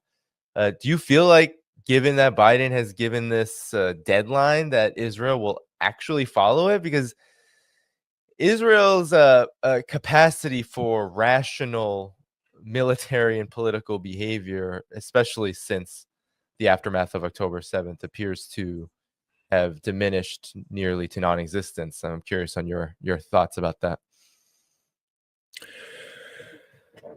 I mean, it's a tough political question here in America because of the control that the Israeli lobby has over everything. Congress, the presidency, the media, the spin. So it's an uphill struggle to get America to, change its policy regarding Israel. In the past, it was Israel can do no wrong. We support Israel no matter what. But we're now paying a price for that. And so I do believe you're going to see pressure being put on Israel. I think Netanyahu is finished. I think he's going to go. I think Biden is going to make it clear that continued American support of Israel is contingent upon a change in the Netanyahu government. We pretend that it doesn't mean Netanyahu is going to go, but if you dissolve this right-wing coalition, then Netanyahu can't continue as prime minister because it's consensus-driven. He has to get a ruling coalition. He won't be able to. Somebody else will step in and take over, and that's what we want. But here's the danger of all this, Danny. Here's the problem. And we got to be honest about this, because right now we're being lulled into a false sense of complacency. Hamas is kicking ass. There's no doubt about it. Hamas will not be defeated. But who likes Hamas? Does Egypt like Hamas? Nope. Does Jordan like Hamas? No. Does Syria like Hamas? Not really. They were just at war with them a couple of years ago. They tolerate Hamas. Turkey, yeah, Turkey likes Hamas, but not that much. Not enough to go to war for them. And the further we get away, you realize that Hamas is very unpopular. And if we just erase the term Hamas and insert the term Palestinian, let's be honest, nobody cares about the Palestinians. There's a whole bunch of demonstrations taking place right now, but these are cause-effect demonstrations, meaning that if it weren't for the slaughter of the Gazans, these demonstrations wouldn't be happening. These people aren't going to go into the streets and demonstrate on behalf of a two-state solution or a one-state solution or a free Palestine. They're demonstrating because the bombing's happening.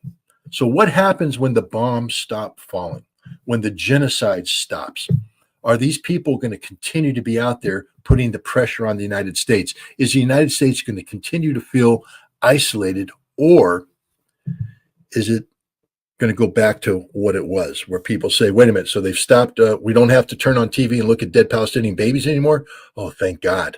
So let's get back to what we were doing, which is chugging along with normal economic activity where the Palestinians are problematic. We don't want to do it. And so the danger here is that all the sacrifice that the Palestinians have made, and believe me, they are making the suffering they're doing through, and you see there's a growing recognition amongst them that they have to do this. This is their burden to pay to get statehood, that all of that will be for naught, because there will be a desire to, we don't want to embarrass Israel. We don't want to humiliate Israel.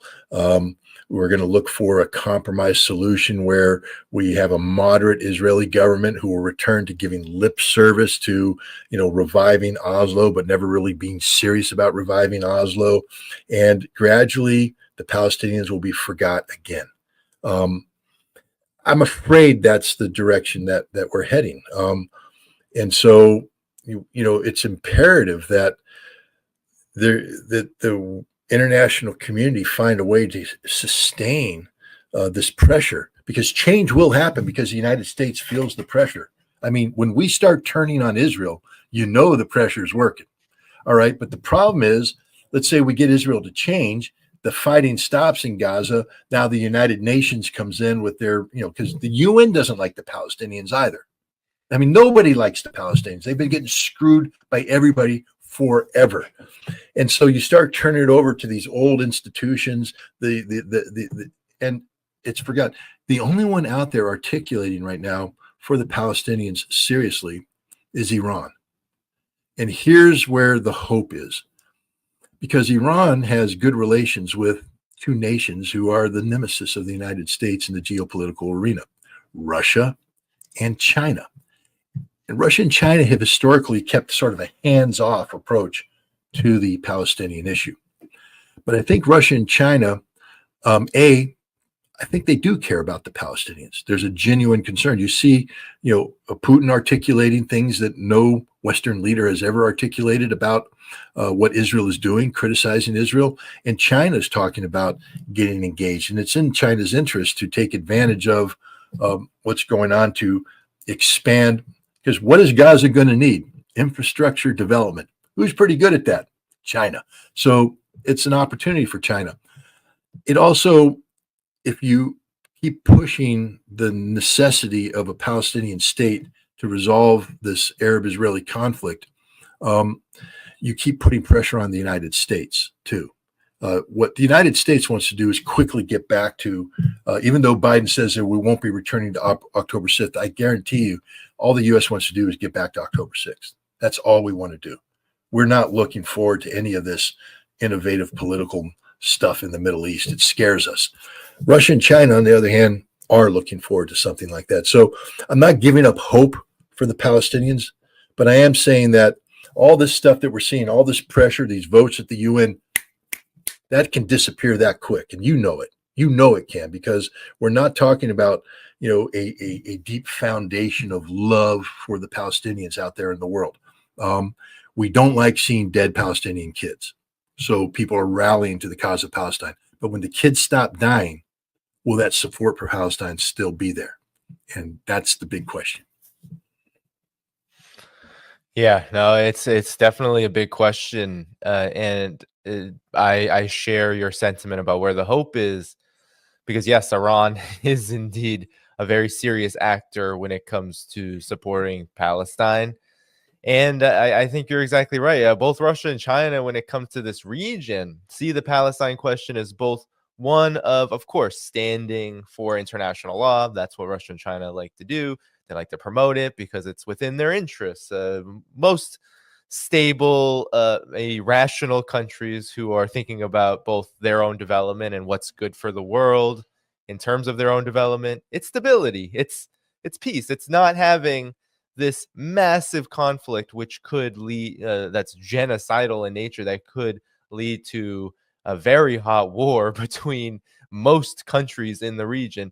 That is an ultimate disaster for Russia and China. So, of course, this Palestine question is so important to not just stabilize, but also, Russia and China are the only countries outside of the region, for the most part, outside of some outliers that don't have the same kind of influence. But the biggest countries that do support a Palestinian state and legitimately do, not giving lip service like Blinken does when, he says we're for this two-state solution, and then, green lights the absolute eradication of it that Israel is pursuing.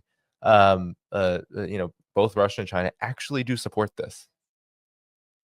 Yeah, and look, we are living in an age of geopolitical transformation. I mean, it sounds very academic. It sounds like geopolitics 201, your junior level course in college for that international relations degree. But it's real and it's happening, and it's in many ways it's exciting, but in many ways it's scary, because we collectively, the world, have for so long grown accustomed to American hegemony. We can talk about how we're opposed to it, and everybody's like, we're against American imperialism, we're against hegemony, we're against the rules-based international order. Of course you are, except you're not, because you are for stability. And while there is a whole bunch of instability in the world out there, there's a whole bunch of stability that's brought about by this, and people are lulled into a false sense of complacency by the perception of stability. And right now, this transformation that's taking place from the American singularity to this global multipolarity, BRICS and all that stuff, it scares people, because it means you have to put your faith and your trust in something else. Now, if you're somebody who has been disrupted by the American singularity, yeah, you're ready to jump ship. But if you're somebody whose life has been chugging along in relative comfort, it's a scary proposition, a frightening proposition. So it's not automatic logic where people say, well, America's failed, so we're going to jump on the Chinese and the Russian ship. Well, for many places in the world, America hasn't failed. We didn't get to be number one because we're a bunch of losers. Okay, we did some things right, and we bullied our way to the top, whatever you want to say. But America is a very powerful nation that has a lot of successes attached to it. And a lot of people around the world found those successes attractive. Especially the political and economic elites who make money off the American singularity. And so this idea that we're just going to seamlessly transfer power over to the Russians and the Chinese, that ain't going to happen. This is a very scary time. And it would be scary if this transformation was taking place in a conflict-free environment. But now we start throwing in the not only the reality of war, but what's that biblical statement? Rumors of war. There will be rumors of war. There will be wars and rumors of war. So, we have real war, but we have rumors of war too, potential of conflict that is generated by the friction that comes from this transformation. It scares the crap out of me. And I think it scares the crap out of just about anybody who's out there, because, is the United States willing to go gently into that good night? Dylan from Dylan Thomas here. Are we going to rage against the dying of the light? And my fear is that we're going to rage, and we're going to lash out, and we're going to create problems. We're going to make as much friction as possible, rather than doing the smart thing, which is to smoothly transition and take an important seat at the table of multipolarity. We're going to resist that for as long as possible. And the consequences aren't just going to be economic and political disruption, but it can be, chaos and conflict as well. So as much as it makes sense for Russia and China to step into this Palestinian, crisis and be the leaders to get us out, it's just not that easy. America's not going to give up the role that it's enjoyed for the last, 40, 50 years as the lead influencer in the Middle East region. We're not going to, hand that mantle over to Russia and China willingly. So there's a lot of disruptive capacity out there, a lot of mischief for America to cause, going forward. Yes, indeed, and perhaps we can close the program on this.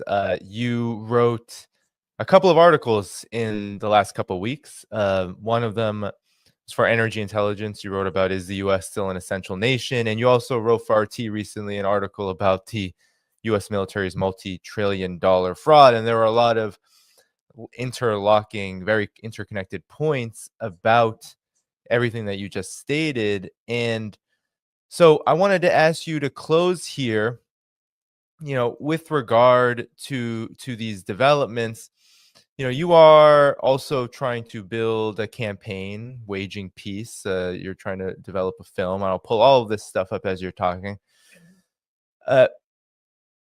Given that the United States is spending so much on its military, and all of its maneuvers and its leadership are committed to these maneuvers, point to a pretty disastrous conflict that you say with Russia, with China, and you also have this unresolved and with what's gone on with Israel's onslaught in Gaza, obviously still a very relevant point, the Middle East or West Asia, that is still very much a possibility of potential hot conflict.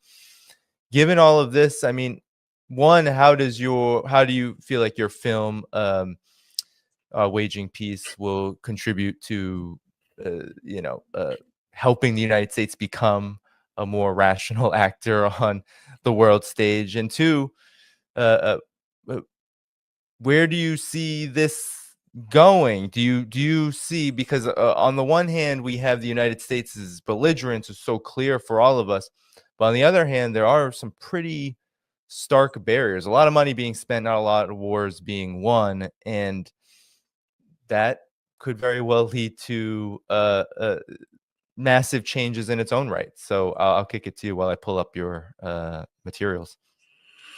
Well, I'm old school American, I guess I will say, is that I have faith in the system. I know if I glance over to the comments, I'm probably going to be eviscerated for saying that. How could you have faith in the system? How could you? Look, if I don't have faith in the system, if I don't believe in the potential of this country, then what the hell do I believe in? I mean, America doesn't exist. It's not, it's not a viable entity.